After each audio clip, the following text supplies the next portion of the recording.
미국이 2조 원을 쏟아부은 최신 무기가 해상훈련에서 명중률 0%를 기록했습니다.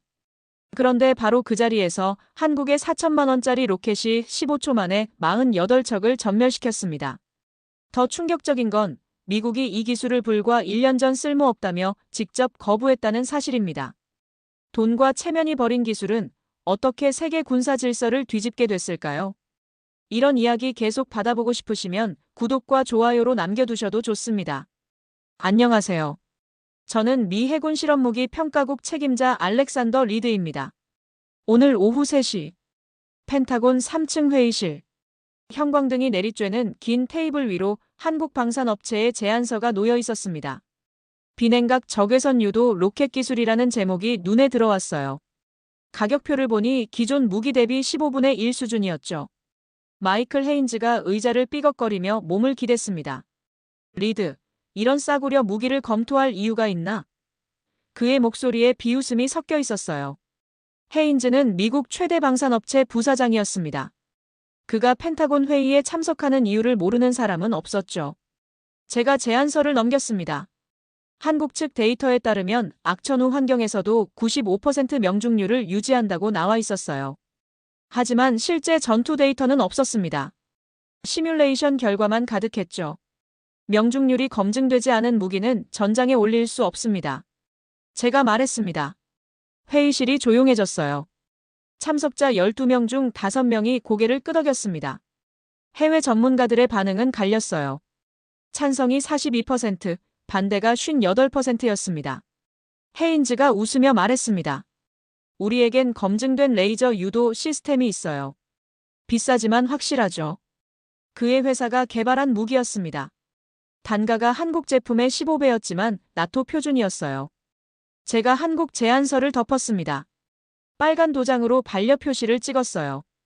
그때만 해도 옳은 판단이라고 생각했습니다. 미군의 생명이 걸린 문제에서 검증되지 않은 기술을 채택할 수는 없다고 믿었죠. 회의가 끝나고 복도를 걸으며 생각했습니다. 그날의 결정이 앞으로 어떤 결과를 가져올지 그때는 전혀 몰랐어요.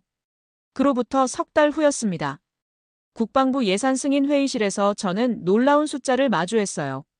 레이저 유도 무기 시스템 추가 개발비 20억 달러. 우리 돈으로 2조 6천억 원이었습니다. 헤인즈가 프레젠테이션 화면을 가리키며 설명했어요.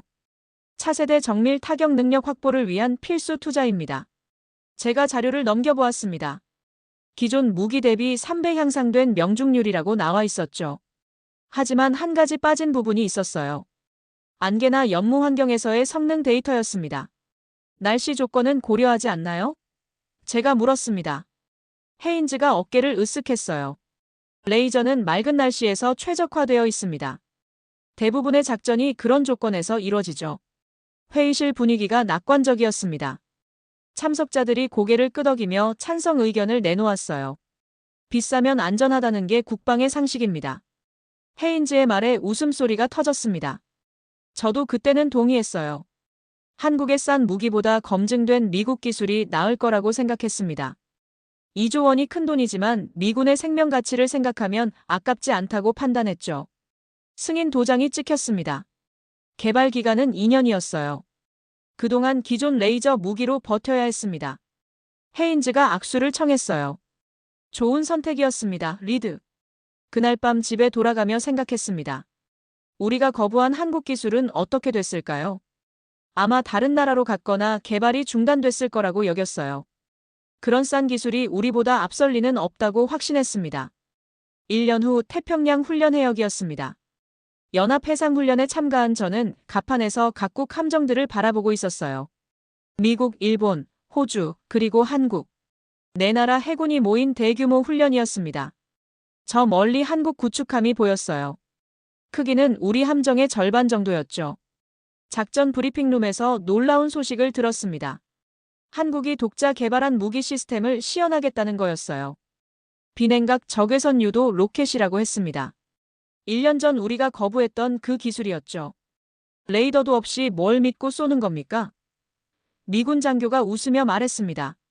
한국 측 설명에 따르면 GPS나 외부 통신 없이도 표적을 추적한다고 했어요. 믿기 어려운 얘기였습니다. 박재훈이라는 한국 엔지니어가 설명했습니다. 과묵한 인상의 40대 남성이었어요. 적외선 센서와 자체 알고리즘으로 표적을 식별합니다. 그의 목소리에 확신이 담겨 있었죠. 훈련 조건이 발표됐습니다. 외부 통신 차단. GPS 신호 없음. 그날 아침부터 짙은 해무가 시야를 가리고 있었어요. 가시거리가 200m도 안 됐습니다. 미군 장교들이 수군거렸어요. 이런 날씨에 뭘 할 수 있겠어? 레이저 유도 시스템은 맑은 날씨에서만 제 성능을 발휘했습니다. 해무는 레이저 빔을 산란시켜버리죠. 한국 함정이 발사 준비 완료 신호를 보냈습니다. 저는 쌍안경으로 그들을 지켜봤어요. 정말 이런 조건에서 무언가 할 수 있을까 의구심이 들었습니다. 갑자기 불안감이 엄습했어요. 만약 한국이 정말 성공한다면 우리가 2조 원을 들여 개발 중인 무기가 무의미해질 수도 있겠다는 생각이 스쳤습니다. 오전 10시. 우리 차례였습니다. USS 존스턴함에서 레이저 유도 미사일 6발이 발사됐어요. 목표는 1000m 전방의 무인 표적함이었습니다. 수조원이 투입된 최신 무기 시스템의 첫 실전 테스트였죠. 레이더 화면을 응시했습니다. 미사일들이 표적을 향해 날아가고 있었어요. 하지만 해무가 점점 짙어졌습니다. 레이저 유도 시스템이 표적을 잃기 시작했죠. 첫 번째 미사일이 빗나갔습니다. 200m 오차였어요. 두 번째도 실패. 세 번째도 마찬가지였습니다. 작전실이 조용해졌어요. 이건 환경 문제입니다. 기술 문제가 아닙니다. 헤인즈가 목소리를 높였습니다. 그의 얼굴에 당황한 기색이 역력했어요. 6발 모두 빗나간 상황이었습니다. 명중률 0%. 15억 달러짜리 무기가 완전히 무력화됐죠. 제가 이마에 손을 얹었습니다. 다른 나라 참관단들이 우리를 바라보고 있었어요. 일본 해상자위대 장교가 수군거렸습니다. 미국 무기도 날씨 앞에선 속수무책이네요. 호주 해군도 비슷한 반응을 보였어요. 체면이 구겨지는 순간이었습니다. 헤인즈가 변명을 늘어놓았어요. 이런 극한 환경은 상정하지 않았습니다. 실제 작전에서는 기상 조건을 고려해서 진행하죠. 하지만 실전에서 날씨를 선택할 수는 없는 노릇이었습니다. 제가 보고서를 작성하기 시작했어요. 해상 안개 환경에서 레이저 유도 시스템 성능 저하 확인. 쓰면서도 씁쓸했습니다. 이렇게 많은 돈을 들인 무기가 이런 식일 줄이야. 무전기에서 한국 함정의 음성이 들려왔습니다. ROK 네이비 시연 준비 완료. 이제 그들 차례였어요. 과연 이 날씨에 뭘 할 수 있을지 궁금했습니다. 한국 구축함에서 하나의 로켓이 발사됐습니다. 저는 스톱워치를 눌렀어요. 과연 얼마나 걸릴까 싶었죠. 해무로 아무것도 보이지 않는 상황에서 말입니다. 0.02초. 한국 로켓이 표적을 탐지했다는 신호가 들어왔어요. 제가 스톱워치를 다시 봤습니다. 착각인가 싶어서 2번 확인했죠. 정말 0.02초였어요. 우리 레이저 무기는 표적 탐지에만 3초가 걸렸습니다. 그것도 맑은 날씨에서 말이죠. 한국 로켓은 해무 속에서 150배 빨랐어요. 작전실이 숨을 죽였습니다. 모든 시선이 레이더 화면에 집중됐어요. 한국 로켓이 일직선으로 표적을 향해 날아가고 있었습니다.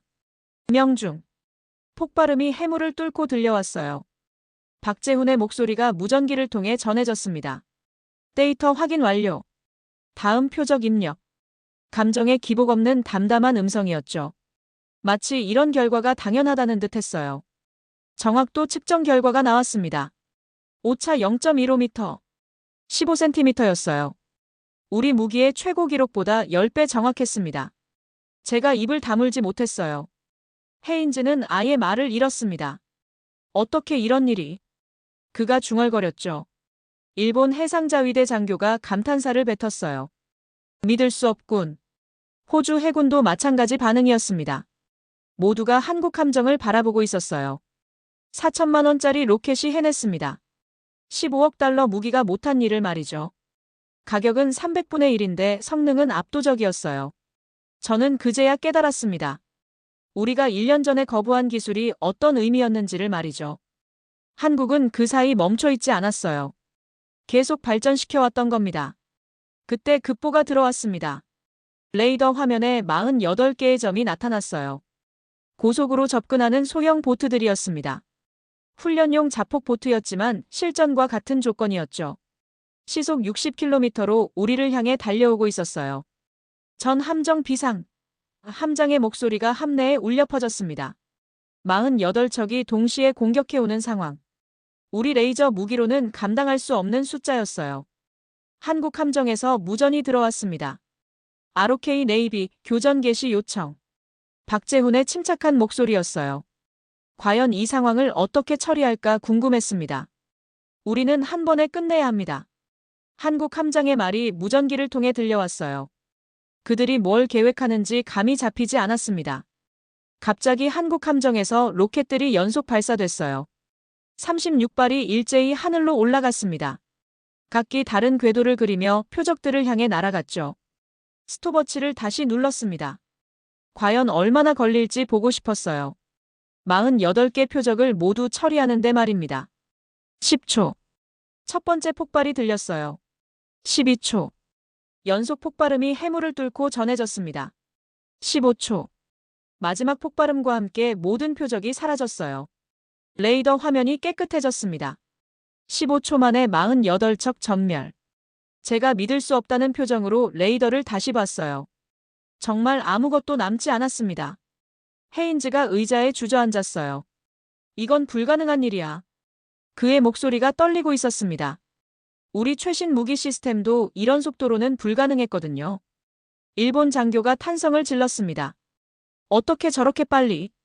호주 해군도 입을 벌린 채 한국 함정을 바라보고 있었어요. 제 가슴이 두근거렸습니다. 두려움과 경외감이 뒤섞인 감정이었죠. 저 기술이 적의 손에 넘어간다면 상상만으로도 소름이 돋았어요. 워싱턴으로 돌아온 지 이틀째였습니다. 제 사무실 문이 열렸어요. 헤인즈가 들어왔습니다. 그의 손에는 두꺼운 봉투가 들려 있었죠. 리드, 잠깐 얘기해 봅시다. 헤인즈가 의자에 앉으며 말했어요. 한국 무기 시연은 특수한 환경에서 일어난 일입니다. 실제 전장에서는 다를 거예요. 그의 목소리에 절박함이 묻어났습니다. 봉투를 제 책상 위에 놓았어요. 컨설팅 계약서입니다. 연간 50만 달러죠. 우리 돈으로 6억 원이 넘는 금액이었습니다. 한국 기술의 문제점을 분석해 주시면 됩니다. 제가 계약서를 들여다봤어요. 조건이 상당했습니다. 하지만 양심이 허락하지 않았죠. 제가 직접 목격한 것을 왜곡할 수는 없었어요. 죄송합니다, 헤인즈. 제가 봉투를 밀어냈습니다. 제가 본 것은 명확합니다. 한국 기술이 우월했어요. 헤인즈의 얼굴이 굳었어요. 신중하게 생각해 보세요. 우리 방산업계 전체가 흔들릴 수 있습니다. 그가 위협조로 말했죠. 그날 밤 보고서를 작성했습니다. 객관적 데이터만 담았어요. 예산 대비 효과는 한국이 18배 우수했습니다. 명중률도 압도적이었죠. 다음 날 국방장관에게 직접 보고했어요. 이 기술은 우리가 버린 미래입니다. 제가 단호하게 말했습니다. 장관의 표정이 심각해졌어요. 확실합니까? 장관이 물었습니다. 제가 고개를 끄덕였죠. 제가 직접 목격했습니다. 한국 기술을 재검토해야 합니다. 사무실을 나서며 생각했어요. 체면을 지키는 것과 진실을 말하는 것. 둘 중 하나를 선택해야 했습니다. 저는 후자를 택했어요. 헤인즈에게서 협박성 메시지가 왔습니다. 후회할 겁니다, 리드. 하지만 저는 이미 결정을 내린 뒤였어요. 미군의 생명이 걸린 문제에서 거짓말할 수는 없었습니다. 석 달 후 의회 청문회장이었습니다. 제가 증인석에 앉아 있었어요. 앞쪽에는 국방위원회 의원들이 자리하고 있었습니다.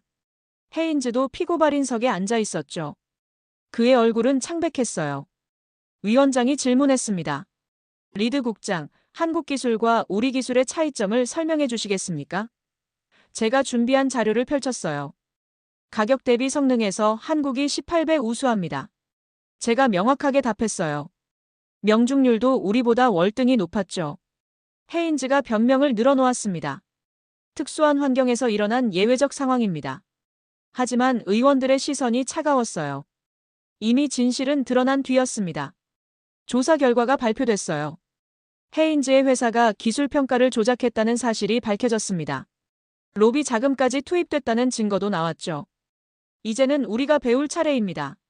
국방장관이 기자회견에서 말했어요. 공식 사과와 함께 한국과의 기술 협력 의지를 표명했습니다. 일주일 후 박재훈이 펜타곤을 방문했어요. 제가 직접 그를 맞이했습니다. 환영합니다, 박 박사님. 1년 전과는 완전히 다른 분위기였죠. 회의실에서 한국 측 제안을 들었어요. 기술 이전이 아닌 공동 개발이었습니다. 서로의 장점을 살린 협력 방안이었죠. 제가 고개를 끄덕였어요. 계약서에 서명하는 순간이었습니다. 미국과 한국이 손을 잡는 역사적 장면이었어요. 박재훈이 악수를 청했습니다. 좋은 협력이 되길 바랍니다. 헤인즈의 회사는 국방부 사업에서 배제됐어요. 수사도 진행 중이었습니다. 진실이 승리한 순간이었죠. 그날 밤 집에 돌아가며 생각했습니다. 편견을 버리고 사실을 받아들이는 것. 그것이 얼마나 어렵지만 중요한 일인지를 깨달았어요. 이제 새로운 시작이었습니다. 때로는 우리가 하찮게 여겼던 것이 가장 강력한 무기가 됩니다. 문제는 기술이 아니라 태도였죠. 배울 줄 아는 나라, 그게 진짜 강국입니다. 이 장면 여러분은 어떻게 보셨나요? 이런 해외 이야기 계속 정리해서 전해드릴게요. 도움이 되셨다면 좋아요 한번, 그리고 구독해 두시면 다음 이야기 놓치지 않으실 수 있습니다. 지금까지 감동축파였습니다.